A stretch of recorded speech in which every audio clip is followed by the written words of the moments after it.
It was our desire to remind you that you are vibrational first, which means you got to pay attention to something other than what you're seeing and hearing and smelling and tasting and touching, because while that is vibrational interpretation, most people don't know that. So it was necessary to help you to understand that you are emitting a vibrational signal in order to help you to understand that your signal that you are emitting is being answered all the time, and that's what equals your life experience, period. Most humans don't know that, and in many cases don't want to know that, because they don't want to assume responsibility for what's coming, especially the parts they didn't want to come. Abraham, I'm sure I'm not the creator of my own reality. I would not have created that. And we say, we didn't say you did it on purpose, but you did do it. You did do it. Sounds a little blameful, doesn't it? You did do it. But when you realize that you have creative control of your experience, because you have vibrational control of your experience, because you have focused control of your experience, because you have the ability to focus, then you say, all right. But then when it's hard, you say, not all right. This shouldn't be this hard. This shouldn't be this hard. And then you say something, which is the last thing we ever want to hear from you.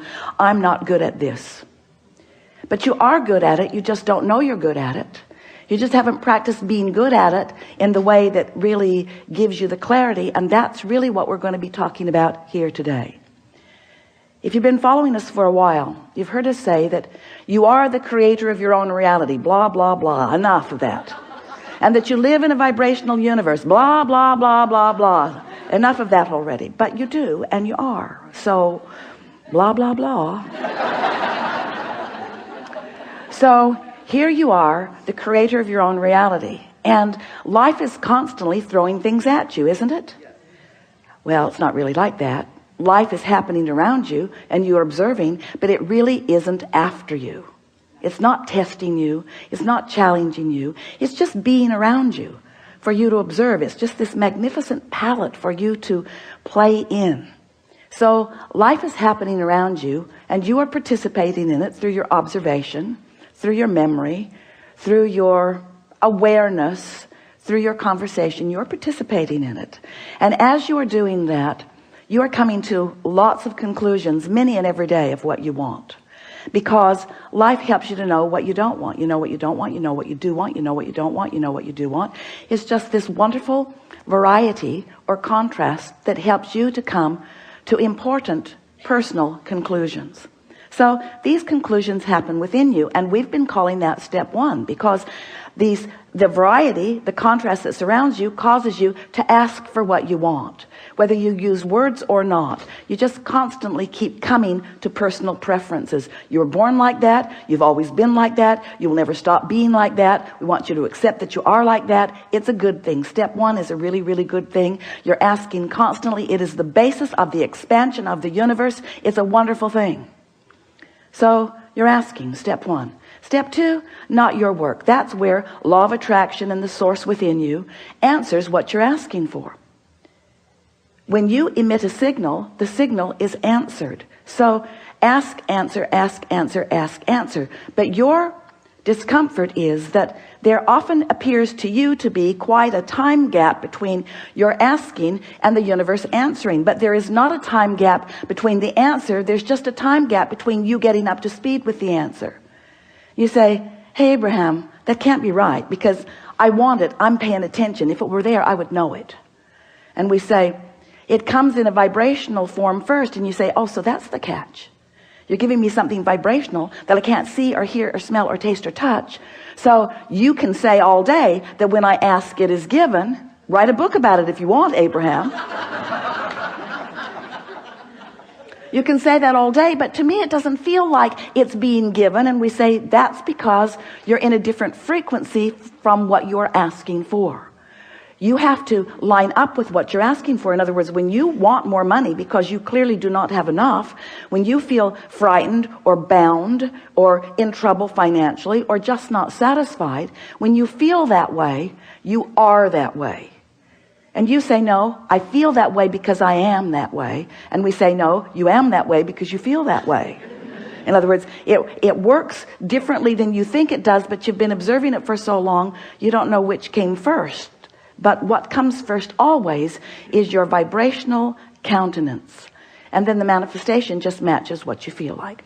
So if you want more money and you feel like you don't have enough money, you can ask all day, all day, all day, every day. You can write long lists of it. But if in your belly, if in your being, if you're feeling the fear or the absence of money, then you've got a vibration going that's different from the answer that you seek.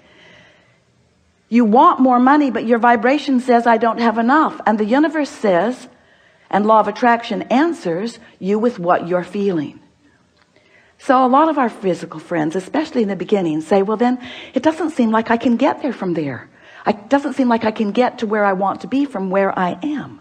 Because if I am missing something that I want, and I'm aware that I'm missing this thing that I want, and in fact, the reason that I'm speaking about it so clearly is because it's missing, and that's why I want it, then how do I get there? And we say, you have to feel like it feels to have it. And you say, okay, then give it to me and I will.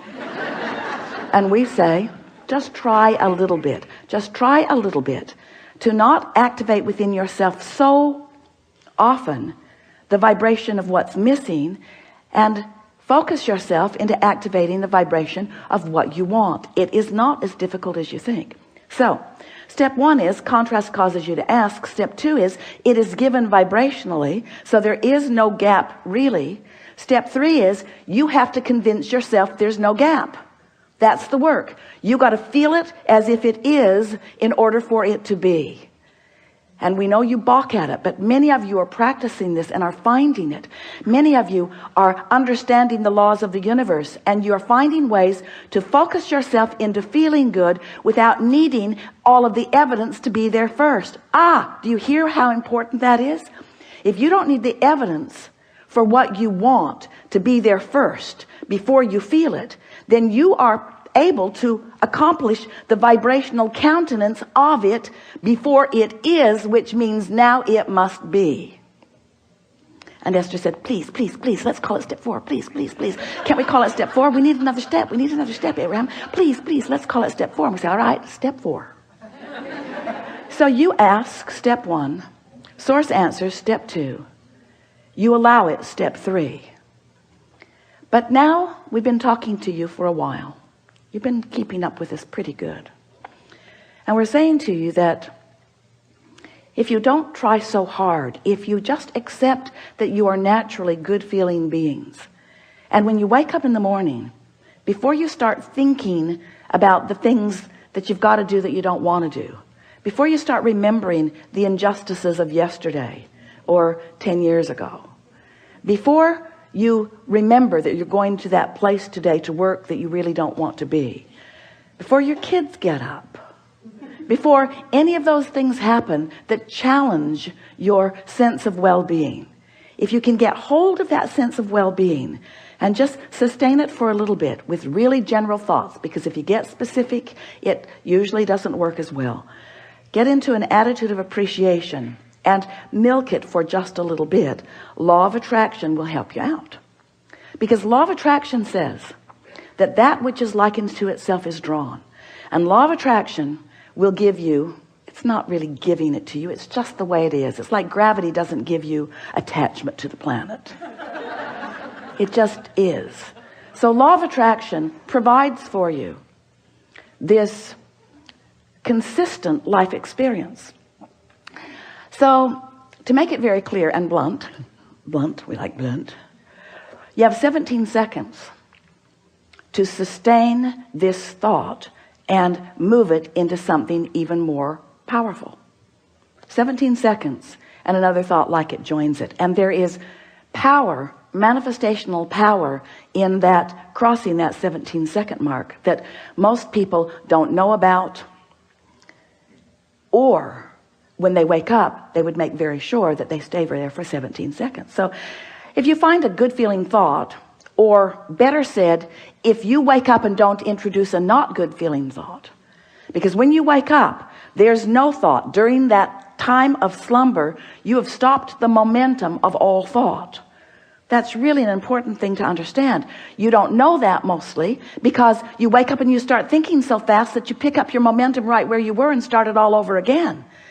But when you slumber, momentum of thought stops. Law of attraction is suspended for you. Your point of attraction is no longer attracting. So when you wake up, you have a really good possibility of getting out of the bed on the right foot, getting out on the right side of the bed. These are your words. We don't like them very much, but we thought you'd relate.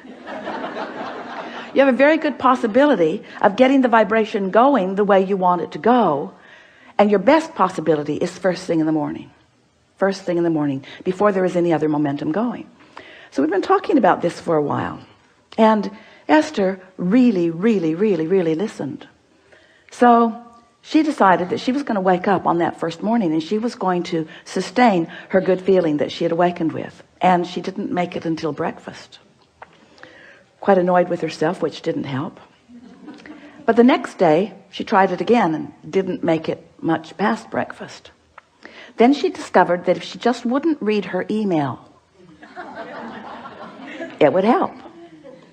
So her dominant intent became to sustain this feeling of well-being as long as I can. Just sustain it. And what she began noticing about the second week and third week and fourth week of doing that was that not only was it easy to find and maintain that frequency of feeling good, but there were all kinds of other benefits that began coming to her that these words won't give to you. You have to do it and find it yourself, because words don't teach. So we're just explaining to you what Esther experienced. She found a new clarity that was not within her before. She found a sort of stable ride. She remembered Jerry's story of shock absorbers. He used to tell a story about he got a new car. He was test driving it. It was a beautiful Cadillac and it was in San Diego. And the salesperson took him down a road that Jerry thought no nice car should ever be on. And he was amazed at the ride that that car gave him, even on a very bumpy road, because the suspension system, the shock absorbers were such that even though there were bumps in the road, he did not feel them in that car. And he used that analogy always, and it's the same analogy that we're offering to you here. When you find vibrational alignment with who you really are and you sustain it for a period of time, what happens is you get shock absorbers. So even though the same sort of things may be happening around you, you might even see some of them, although law of attraction makes it less and less likely that you're going to participate on any personal level with anything unwanted once you begin sustaining this vibration of well-being.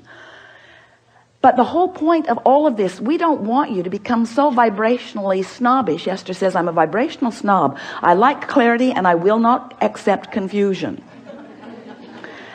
But when you care about how you feel and you practice it until you're in this place where you are sustaining it more consistently, then you don't feel like you felt before. You know how when you first start knowing that you are the creator of your own reality, and you get feeling pretty good, and then someone says something that takes you away from your good feeling, and you think to yourself, I'm never talking to you again. I'm going to avoid you. You are a downer. But then you find yourself in a sort of state of avoidance everywhere. You can't watch television. You can't really go out in the world. You have to give your children away.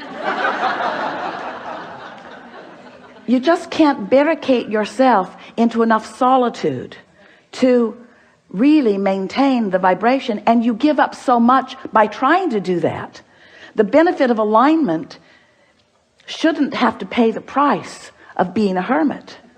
You should be able to practice your alignment until you're so good at it that you can go anywhere, be anywhere with anyone, and maintain your vibration. And let's call that step 4. Because Esther wants to.